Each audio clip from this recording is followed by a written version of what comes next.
Hello and welcome to the 21st edition of Standard Watch, your guide to understanding the standards that shape our everyday lives.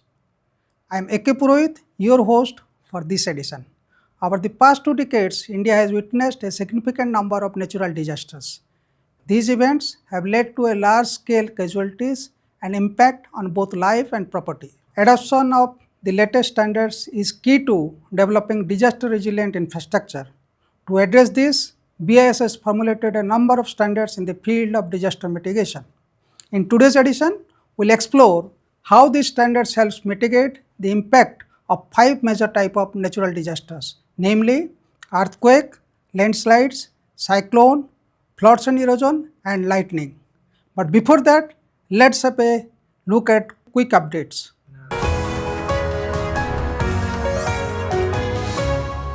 India successfully hosted the 89th IEC General Meeting 2025 from 15th to 19th September 2025 at Bharat Mandapam, New Delhi, on the theme Fostering a Sustainable World. Honorable Union Minister Shri Prahlad Joshi, Minister of Consumer Affairs, Food and Public Distribution of India, inaugurated the IECGM. Speaking to more than 1,500 delegates from over 100 countries, he praised the role of BIS in fostering harmonization of standards with sustainability goals, encouraging innovation and development of electrotechnical and energy sectors for a self-reliant India. Honorable Union Minister Shri Piyush Goyal inaugurated the IECGM exhibition at Bharat Mandapam, New Delhi. Speaking to the members of the Standardization Management Board and various other experts, the Honorable Minister reiterated that the exhibition organized by BIS is not only a display of technological advancements but also serves as a platform for display of technology where policy, technology and commerce intersect.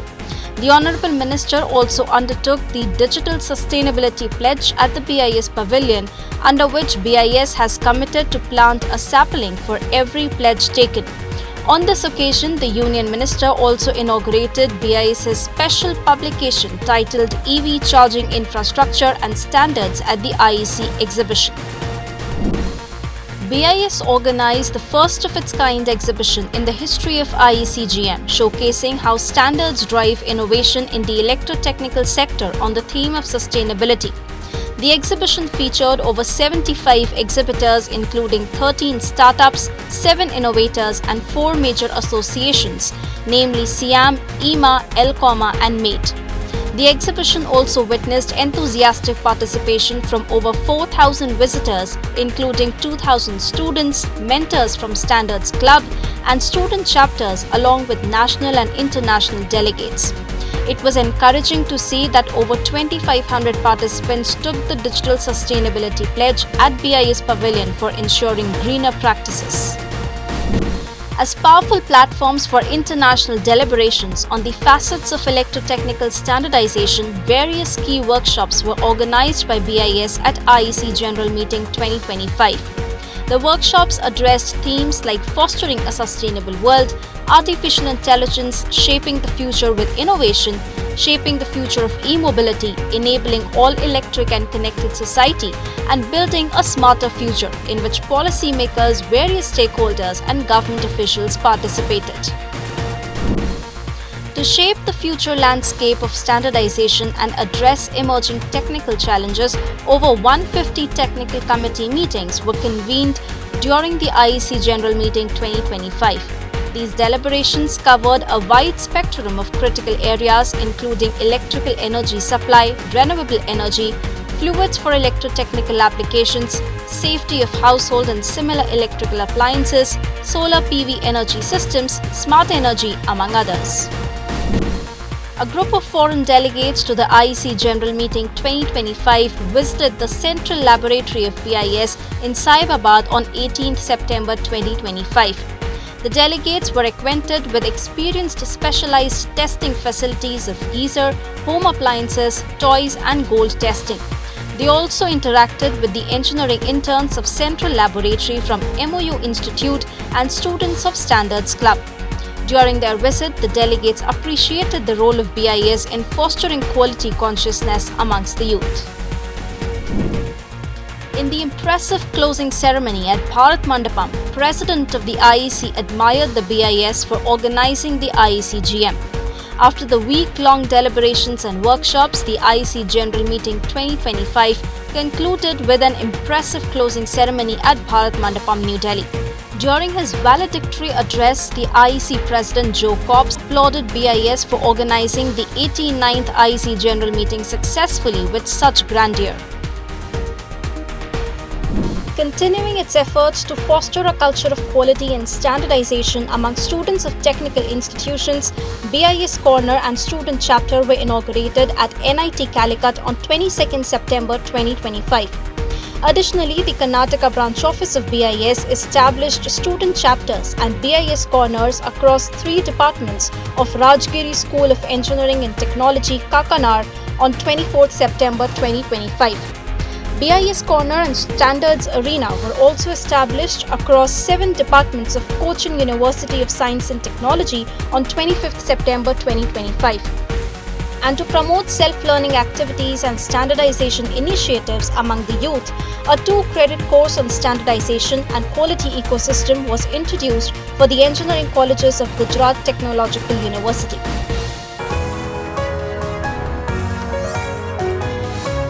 Let's explore the standards focused on disaster mitigation with our experts.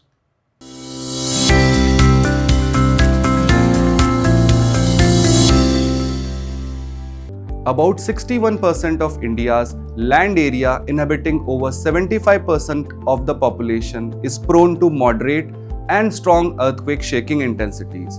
BIS is continuously addressing these concerns by formulating an array of standards to mitigate earthquake disasters.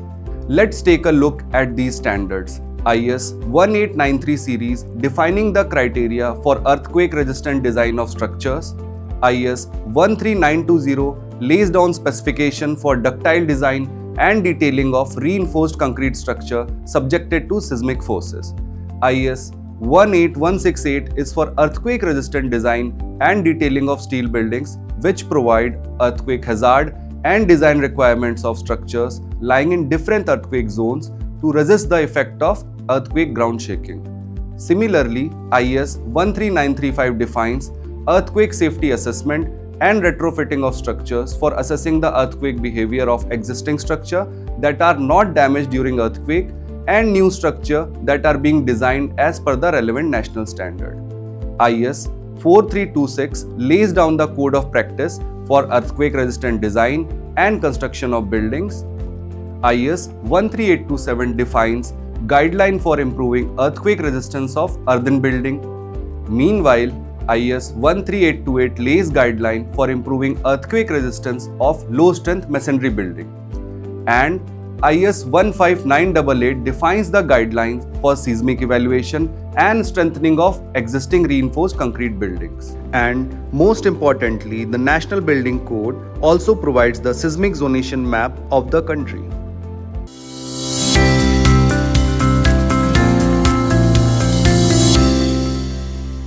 Landslides in India occur commonly in hilly and mountainous terrains such as the Himalayas, northeastern ranges, and the Ghats. Natural triggers like intense rainfall, cloudbursts, and earthquakes make these areas highly vulnerable. This is where BIS comes into picture by formulating standards to mitigate the landslide disasters. IS 14496 defines preparation of landslide hazard zonation maps in mountainous terrains, providing systematic procedures for preparing landslide hazard zonation maps. Furthermore, IS 17162 specifies preparation of landslide risk assessment maps in mountainous terrains by laying down procedures to prepare risk assessment maps. This standard also provides risk assessment matrix, offering planners and decision makers a scientific tool for safer development and land use planning in hilly regions. Similarly, IS 17163 lays down guidelines for site-specific investigation and stability analysis of landslides for site-specific investigations. IS 14680 provides guidelines for landslide control measures on effective surface and subsurface drainage management.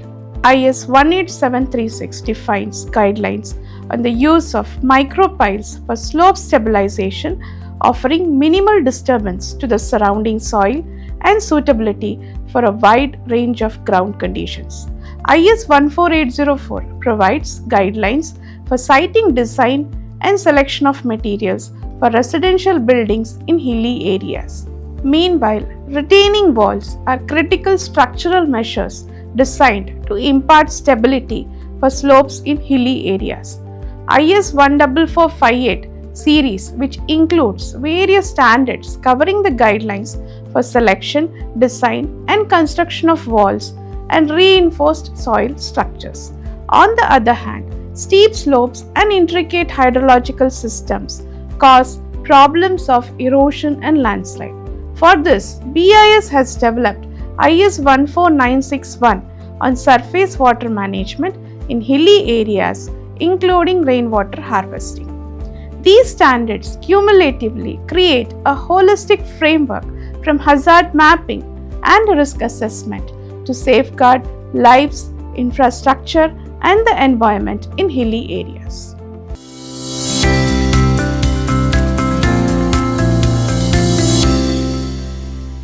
BIS has developed a set of cyclone-specific standards that together create a comprehensive framework for preparedness, resilience, and recovery. Let's understand these standards. IS 15499 for survey of housing and building topology in cyclone-prone areas for vulnerability assessment and damage estimation, which helps authorities identify weak housing clusters. IS 15498 has been formulated for improving cyclonic resistance of low-rise houses, providing practical guidance on roof anchorage, wall bracing, and material quality.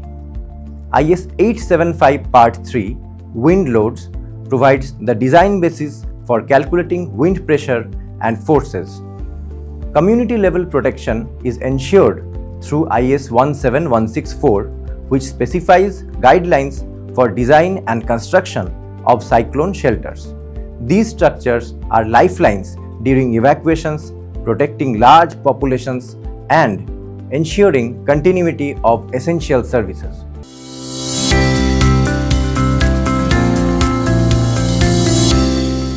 Floods and erosion are among the most frequent and destructive natural hazards in India. With climate variability intensifying these risks, the need for structured and standardized approaches have never been greater.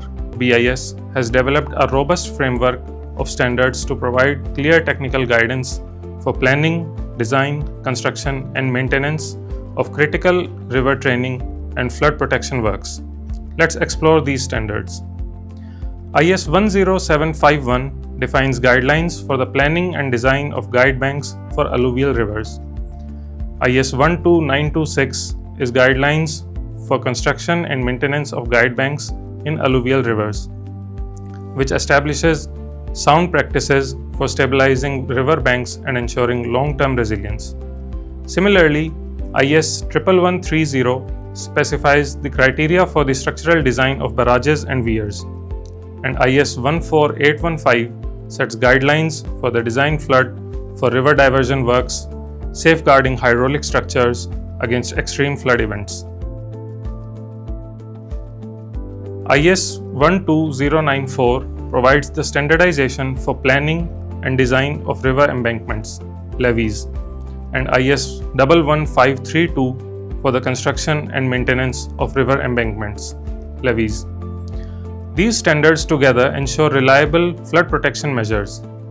Meanwhile, for erosion management, IS 8408 has been developed for standardizing the planning and design of groins in alluvial rivers, providing guidelines to arrest bank erosion and protect adjoining lands. To ensure preparedness against floods and erosion, BIS has formulated IS 5542, which lays down a guide for storm analysis. And IS 15772 deals with the measurement of discharge in large rivers and the measurement of floods in rivers, strengthening flood forecasting and hydrological monitoring. On the other hand, to support efforts in sustainable land management and desertification control, BIS has also adopted two international standards from the ISO 14000 family of standards, which deal with environmental management. ISO 14055 lays down guidelines for establishing good practices to combat land degradation and desertification. Part 1 of this standard outlines the good practices framework, and Part 2 presents regional case studies.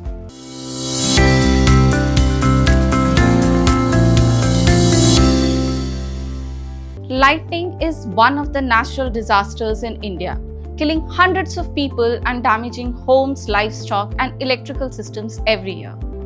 BIS has developed IS 62305 series of standards which are based on the latest scientific knowledge and which guides protection for buildings, people, and electronic systems. IS 62305 Part 2 Assessing Risk to People, Services, Heritage and Property. IS 62305 Part 3 Protecting Buildings and Human Life from Physical Damage. IS 62305 Part 4 Protecting Electrical and Electronic Systems Inside Buildings. In addition, BIS has also published IS IEC TR 62713 gives safety procedures for reducing risk outdoors. It is also noteworthy to mention that National Building Code of India developed by BIS contributes to ensuring the structural safety and durability of buildings against natural disasters. The code provides guidelines for design and construction of buildings, fostering safety in the phases of calamities. Now it is time for Consumer Connect, our special segment dedicated to help you live a quality-driven life. My name is Aditya Das. I am Scientist E, Bureau of Indian Standards, and today I am here to talk to you about aluminium foil. So I guess you love it when you're served a nice, fresh, well-packaged meal, and you hate it like I do when the meal is packaged in a unsanitary, unhygienic wrapping like old paper or newspaper that is greasy and dripping with fat. Aluminium foil is therefore a game changer when it comes to food packaging. It can ensure that your food remains fresh and that it is free from contamination. But not all aluminium foil can do that. Not all aluminium foil is the right quality. And as a consumer, it is your right and your responsibility to buy only the good quality aluminium foil. But how do you know how to do that? What are the steps you should follow to buy the right quality of aluminium foil? There are simple ways to do that. For example, if you're buying food grade aluminium foil, you should always check the labeling to ensure that it is truly food grade. In fact, it is a great practice to check the labeling for all products that you buy as a responsible consumer. Secondly, the thickness also plays an important role. If you're buying foil only for your regular lunch wrapping purposes, thinner foil is fine. But if you're buying it for baking or grilling, as commonly it is used for, you should go for thicker foil. Thirdly, you should always buy foil that is free from defects like rips or wrinkles, and it is clean. It is also important for your safety. And the other aspect that is very important is recyclability. Aluminium foil, as you know, is recyclable, but sometimes there are items available in the market which kind of impersonate aluminium foil and are not recyclable. There is thankfully a simple test you can do to figure it out yourself.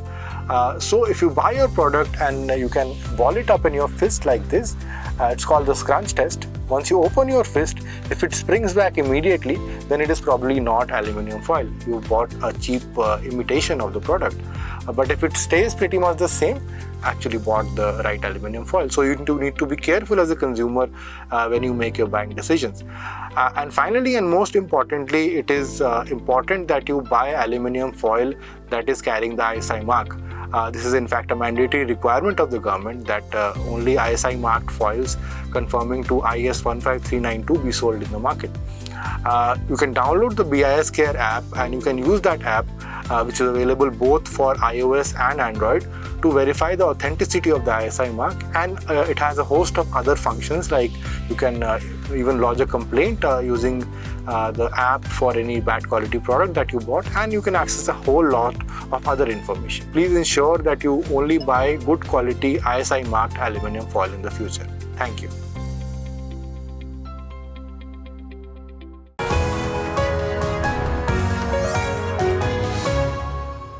With this, we wrap up for this week's edition of Standard Watch. But before we go, a quick reminder. If you have any doubt about the quality or authenticity of product, you can download the BIS Care app and verify the product instantly. For more queries, you can always visit BIS website or email us at standardwatch@bis.gov.in.